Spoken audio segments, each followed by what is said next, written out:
Rahayu, rahayu, rahayu. Assalamualaikum warahmatullahi wabarakatuh. Selamat kepada saudara-saudaraku yang menjalankan ibadah puasa. Semoga amal ibadahnya diterima oleh Tuhan Yang Maha Esa. Amin. Ada satu pertanyaan tentang bahasa Jawa. Kacang ora ninggal lanjaran, atau bisa disebut daun jatuh tidak jauh dari pohonnya. Pertanyaan ini memang sangat bermakna dan sebisa mungkin akan saya utarakan sesuai dengan kemampuan saya, karena pertanyaan ini menyangkut diri saya pribadi. Ketika itu saya ngobrol dengan seorang teman kerja. Di bulan puasa ini saya diberi satu pertanyaan cukup simpel.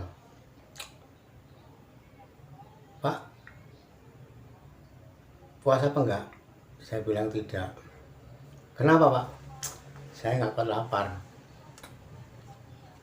Simpel kan? Pertanyaan simpel, jawaban saya juga simpel.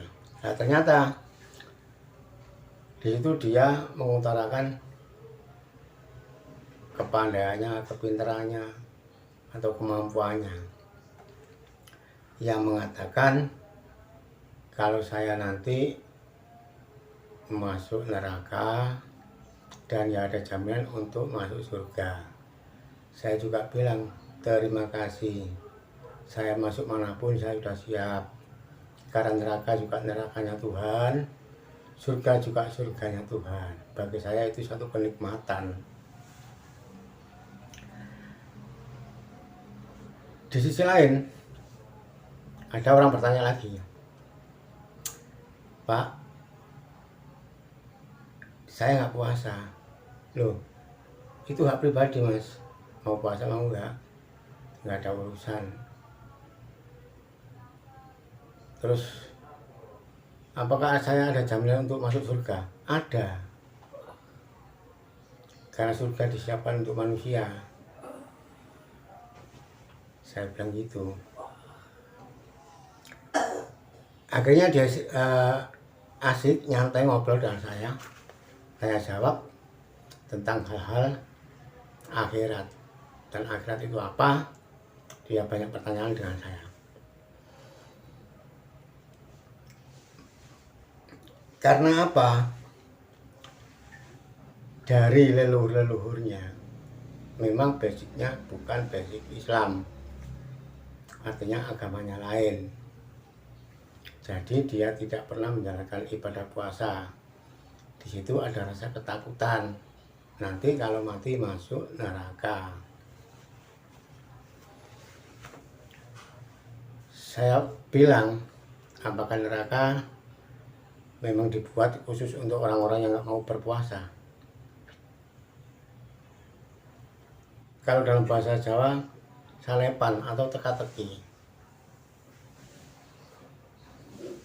Kacang ora ninggal lanjaran, artinya kacang tidak meninggalkan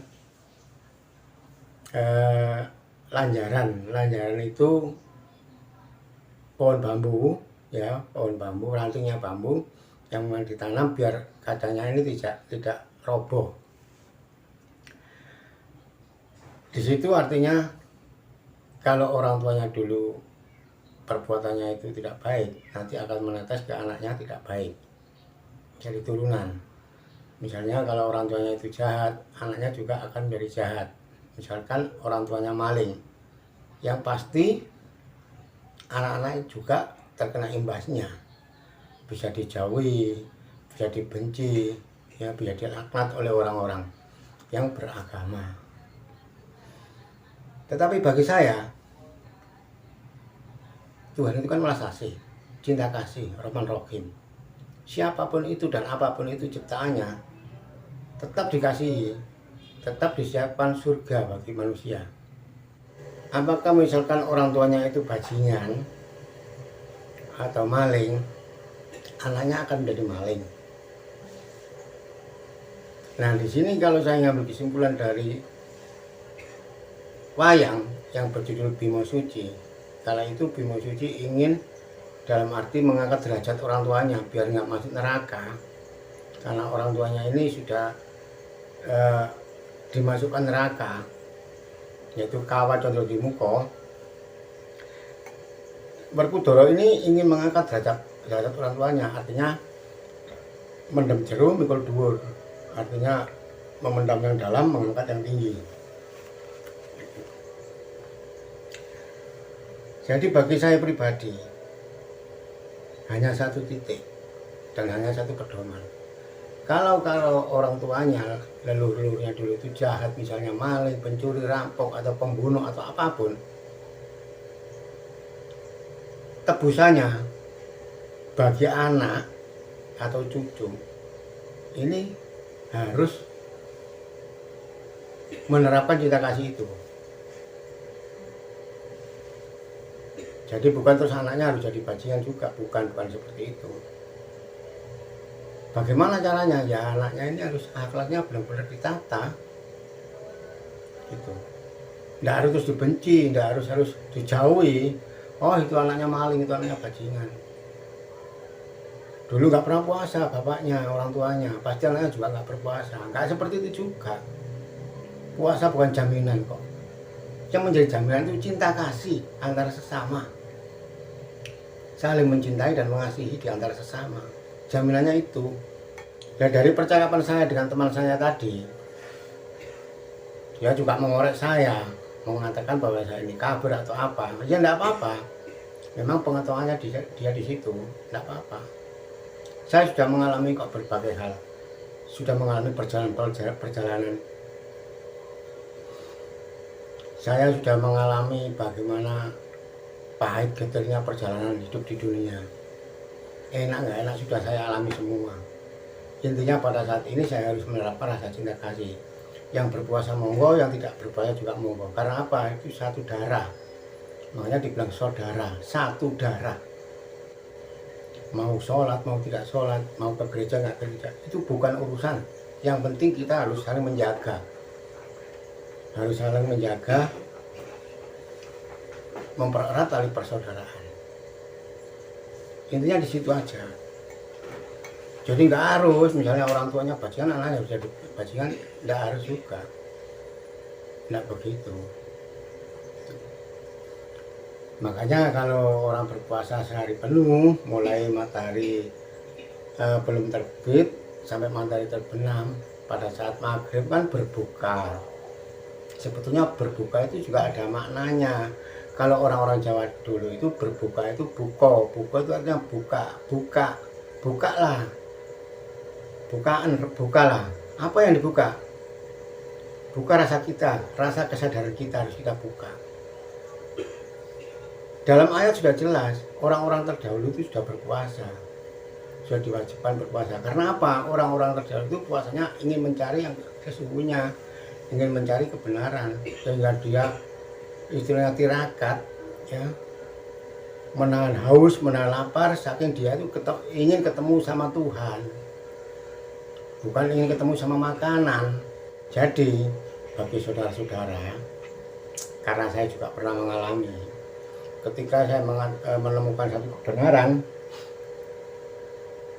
rasanya itu saya nggak pas. Intinya itu saya benci dengan orang-orang yang beragama, itu saya membenci. Tapi ini proses bagi saya untuk menemukan jati diri saya. Saya melihat orang ke gereja, saya benci. Saya melihat orang ke masjid, saya benci. Melihat orang ke vihara atau pura, saya benci. Itu saya dulu. Karena apa? Di situ masih mencari, dan saya sudah ketemu dengan sejatinya. Kesombongan bagi saya yang muncul. Seiring dengan proses perjalanan aku, terus saya ditempa terus, ya, oleh Tuhan saya ditempa terus, diberi pengetahuan, diberi pengertian, diberi arahan pokoknya semuanya. Makanya dalam istilah berbuka itu bukan berarti kita membuka, kita makan sampai kenyang, bukan berarti seperti itu.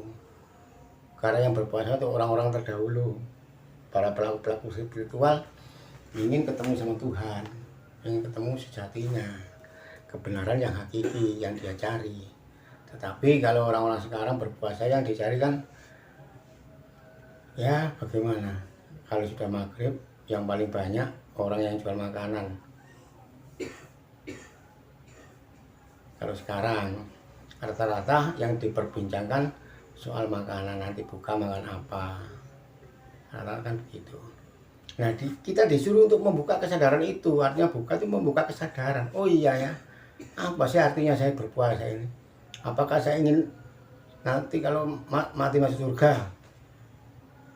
Apakah hanya sekedar untuk makan, atau apakah nanti sekedar kita ini harus ketemu sama Tuhan? Ini kita harus sadar betul berpuasa itu gitu loh.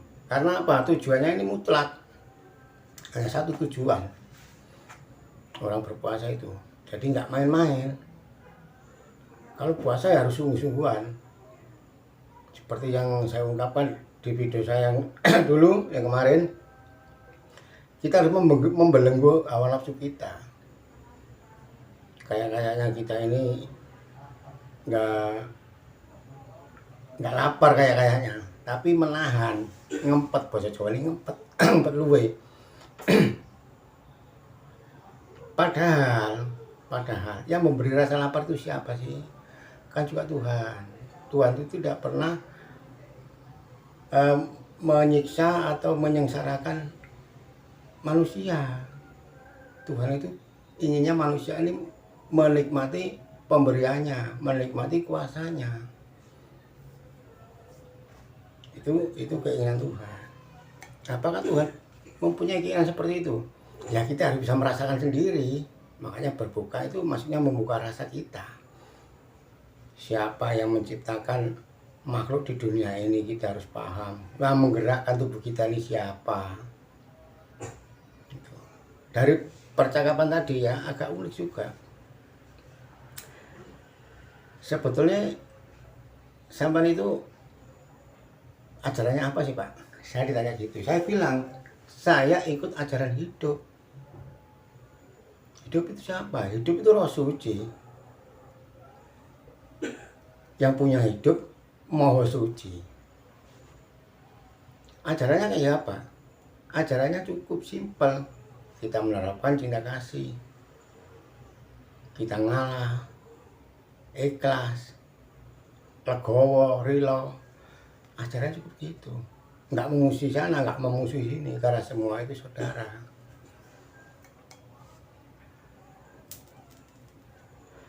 Nggak ada aturan-aturan yang lain. Karena pada dalam ajaran hidup, kita harus bisa istilahnya tidak mengecewakan orang lain dari segi pembicaraan. Tingkah laku kita harus menjaga sopan santun. Coba kalau kita bayangkan dengan orang-orang yang menyandang agama. Sebenarnya agama kan cuma status. Akhirnya teman saya tadi ikut nimbrung, artinya dia ingin masuk lebih dalam tentang ajaran saya, tentang ajaran hidup. Ya mau nggak mau harus saya kasih sedikit demi sedikit. Saya harus belajar. Coba dirasakan dalam arti berbuka. Bukalah rasamu.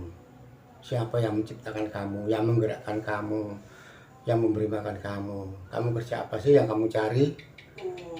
Nah di situ akhirnya sedikit demi sedikit kalau manusia itu mau berusaha dan belajar akan terbuka semuanya, kesadarannya akan terbuka. Itu tidak akan menyalahkan sana sini, semua itu sudah sama. Jadi tidak harus, kalau orang tuanya dulu penjahat, kita sebagai anak harus bakti sama orang tua, nggak jadi penjahat juga. Orang tuanya dulu itu pencuri, ya kita tidak harus mencuri. Orang tuanya dulu itu pembuli, kita tidak harus membunuh. Kita harus bisa menebus, ya artinya itu menebus kelakuan-kelakuan orang tua dulu. Masih mending orang tuanya dulu itu alim ulama, anaknya bisa ketetesan menjadi orang yang santri misalnya. Tapi terkadang nggak begitu juga. Ada orang tuanya itu kiai, malah anaknya apa istilahnya itu, mursal, jahat, nakal. Nggak seperti itu juga. Karena apa, ini sudah proses semua. Manusia di dunia semua dalam keadaan proses. Terus hasilnya gimana? Hasilnya nanti kalau kita sudah mati, ini hasilnya. Kita bisa kembali ke asalnya apa tidak? Kita berasal dari Tuhan, harus kembali ke Tuhan. Sedunia ini orang beragama apapun atau menganut kepercayaan aliran apapun, sumbernya kan dari Adam. Nah, di situ kenapa harus menjadi pecah atau saling menonjolkan diri, saling mengunggulkan keyakinan atau kepercayaan atau agama. Terus untungnya apa? Ujung-ujungnya juga menjadi perpecahan. Tuh. Cukup sampai di sini dulu apa yang bisa saya sampaikan. Ada kurang lebihnya saya mohon maaf. Saya akhiri. Rahayu, rahayu, rahayu. Assalamualaikum warahmatullahi wabarakatuh.